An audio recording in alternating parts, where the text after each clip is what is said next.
தென்னாடுடைய பெரியவா போற்றி,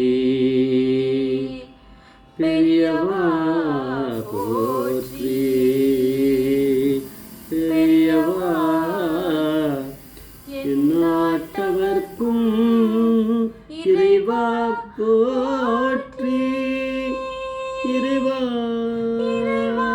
போற்றி, இறைவா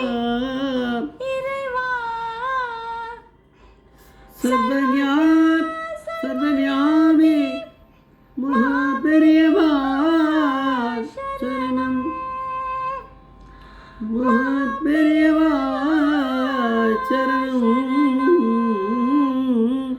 சர்வவியாபி மகாபெரியவா சரணம், மாய பிறப்பருக்கும் மகாபெரியவா போற்றி, மாய பிறப்பருக்கும் மகாபெரியவா போற்றி. அபார கருண சிந்தும் ஜானதம் சாந்திருப்பணும் ஸ்ரீ சந்திரசேகர குரும் பிரணாம தரு கலியுகத்தையும் காஞ்சிபுரம் யூடியூப் பிரத்யேகமாக மகாபெரிய பக்தர்களுக்கு ஏற்பட்டு கொண்டிருக்கும் அனுபவங்களை ஒவ்வொரு நாளும் ஒரு அனுபவம். அதுக்கு ஒரு தலைப்பு. இன்றைக்கி அனுபவத்தோட தலைப்பு கார்வார் ஜனங்களுக்காக வருணனுக்கு உத்தரவு. கார்வார் ஜனங்களுக்காக வருணனுக்கு உத்தரவு. இந்த சேனலில் இது வரைக்கும் சப்ஸ்கிரைப் பண்ணதெல்லாம் பண்ணுங்கள். தினமுமே நம்ம ஒவ்வொரு நாளும் ஒரு வீடியோ. நீங்கள் கேள்விப்படாத நிறைய இன்சிடென்ட் இதில் வரலாம் அப்படின்னு நான் நினைக்கிறேன். நீங்கள் பார்த்துட்டு அதை சொன்னால் தான் எனக்கு தெரியும். என்னோடய இது அப்படி இருக்குது நான் நினைக்கிறேன். இந்த மாதிரி இது என்ன சொல்கிறோங்கிற டிஸ்கிரிப்ஷன் நம்ம ஒரு சேனலில் மட்டும் பெரியவருடைய பரிபூர்ண அனுகிரகத்தால் மட்டுமே நம்ம கொடுத்துட்டுருக்கோம். டிஸ்கிரிப்ஷன்றது நம்ம ஒரு சேனலில் மட்டுமே தான் இருக்கும். இதை ஏகாம்பரம் மாமா ஒரு இன்டர்வியூவில் சொல்கிறார். அவருடைய வார்த்தை தான் அது. கார்வார் ஜனங்களுக்காக வருணனுக்கு உத்தரவு அப்படிங்கிறது. மாப்பிரியாவுக்கு ஏகப்பட்ட கைங்கரியங்கள் அவர் பண்ணியிருக்கார். அதெல்லாம் புஸ்தகமாக எழுதியிருக்கார். அதில் ஒரு இடத்துல எழுதுகிறார், மகாபெரி குல்பர்காவில் இருந்திருக்கார். அப்போ மாணிக்க மகாராஜ் அப்படிங்கிறவர் விடாமல் மகாகவுனுக்கு வாங்க, மகாகவுனுக்கு வரணும்னு கூப்பிட்டார். அப்போ பெரியவா ஒரு நாள் மகாபெரிவா காலத்தால் எழுந்து நடக்க ஆரம்பித்தார். ஒரு 7 கிலோமீட்டர் போனார். அங்கே ஒரு இடத்துல தங்கியிருந்தார். அந்த இடத்துல தங்கிட்டு கொஞ்சம் நேரம் இருந்துட்டு அதுக்கப்புறம் திருப்பி எழுந்தார். 4 கிலோமீட்டர் நடந்தார். அங்கே ஒரு இடத்துல அது பேர் மல்லாப்பூர் அப்படின்னு ஒரு கிராமம் வந்தது. அந்த மல்லாப்பூர்ங்கிற கிராமத்தில் அங்கே கொஞ்சம் தங்கிட்டார். அங்கே இருந்துட்டு பூஜையெல்லாம் முடிச்சுட்டு அப்புறமா கார்வாருக்கு போய்க்கலாம் அப்படின்னு.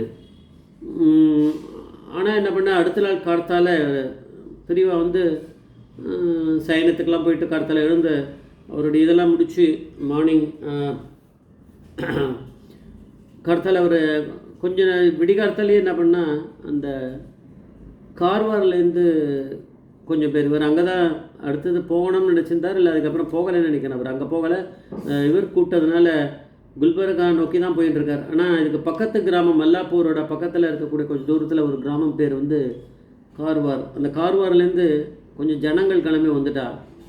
அவள்லாம் சொன்னா மாப்பிரிவாளை நமஸ்காரம் பண்ணிவிட்டு அவளுக்கு யார் என்ன சொன்னாலே தெரியல. பிரிவா கிட்ட போய் நம்ம சொன்னால் போகிறோம், மழை பெஞ்சிரும்னு சொன்னாலான்னு தெரியல. அவள் சொன்னாலாம், எங்கள் ஊரில் மழையே இல்லாமல் இருக்குது, ரொம்ப வருஷமாக பெய்யலை, குடிக்கிறதுக்கு எங்களுக்கெல்லாம் ஜலம் கிடைக்கல, மிருகங்கள் பசு எருமை ஆடு இந்த மாதிரி மிருகங்களுக்கெல்லாம் கூட ரொம்ப கஷ்டப்படுறது, பயிர்கள்லாம் வாடி கிடக்கு, அதனால் ரொம்ப கஷ்டமாக இருக்கும் அப்படின்னு சொல்லலாம்.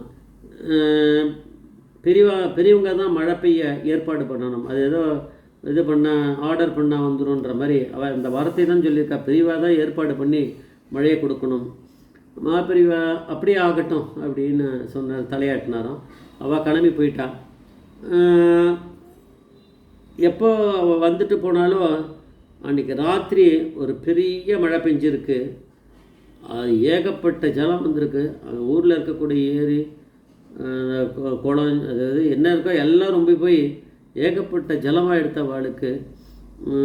அவள் கஷ்டத்துக்கு ஒரு இவ்வளோ காலமாக அவள் கஷ்டப்பட்டதுக்கு தீர்வு கிடைக்குமா அப்படின்னா பெரியவா அப்படிங்கிற பரமேஸ்வரன் தான் இவர் சொல்கிறாரு. நம்ம இந்த ஏகாம்பர மாமா கார்வார் ஜனங்களுக்காக மாப்பிரியா ரொம்ப மனசில் சரி பாவம் அவளுக்கு ஜலம் கிடைக்கட்டமேன்ட்டு வருணனை கூப்பிட்டு, வருண பகவானை கூப்பிட்டு உத்தரவு போட்டிருப்பார், நீ வந்து மழை பெஞ்சிரு அப்படின்னு. பெரியவா அப்படிங்கிற பரமேஸ்வரன் ஆணையை போட்டால் வருணன் வந்து மழையை கொண்டு வர மாட்டாரா?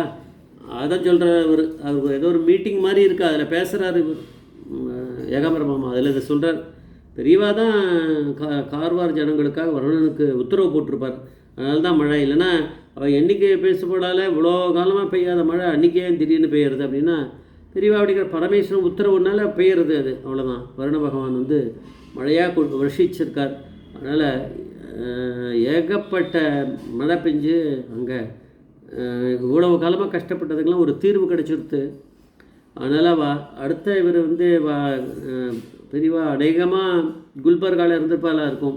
அதை கேள்விப்பட்டுன்னு இங்கே இருக்க அந்த இதுலேருந்து வந்த கார்வார்லேருந்து வந்துட்டு போன ஜனங்களில் கொஞ்சம் பேர் வந்து பெரியவாளை திருப்பி அடுத்த நாள் வந்து பார்த்து தரிசனம் பண்ணி அவளை கிருதஜ்ஞ சொன்னாலாம், இந்த மாதிரி மழை பெஞ்சுது. இல்லைன்னா பெரியவாளுக்கு தெரியாதா? பரமேஸ்வரனுக்கு தெரியாமல் அவர் நினச்சாதான் மழையே வரும், தெரியும். இருந்தாலும் அவள் வந்து அவளுடைய பங்குக்கு வந்து பெரியவாளை தரிசனம் பண்ணி சொன்னாலாம், இது மாதிரி மழை பெஞ்சுடுத்து, பெரியவா வந்து வேண்டின்ட்டு போகணும், பெரியவங்க பெய்ய வச்சுட்டா அப்படின்னு அவள் சொன்னாலாம். பெரியவா சிரிச்சுட்டு அதுக்கு அனுகிரகம் பண்ணி அவளுக்கெல்லாம் பிரசாதத்தை கொடுத்து அனுப்பிச்சு விட்டார். அதான் சொல்கிற ஏகாம்பர மாமா, எப்படி மழை பெஞ்சுது, இவ்வளோ காலமாக மழை பெய்யலை, திடீர்னு மழை எப்படி பெஞ்சுது அப்படின்னு அவளுக்கு அவள் தெரியறது பெரியவா வந்து பரமேஸ்வரன். ஆனால் இவர் என்ன பண்ணுவார், வருணனை கூப்பிட்டு உத்தரவு போட்டிருப்பார், அதனால் மழை பெஞ்சு கொடுத்து அப்படின்றத அந்த மாதிரி இதில் வந்து ஏகாம்பர மாமா சொல்கிறார். வருணன் பெஞ்சா நான் மகாபிரிவா நினச்சா, பரமேஸ்வரன் நினச்சா மழை பெஞ்சிடுறது, அவ்வளோதான். ஜெய் ஜெய்சங்கர் அரசங்கர் மகாபிரிய பாதமேஸ்வரன் மகாபிரிய பாதமேஸ்வரன்.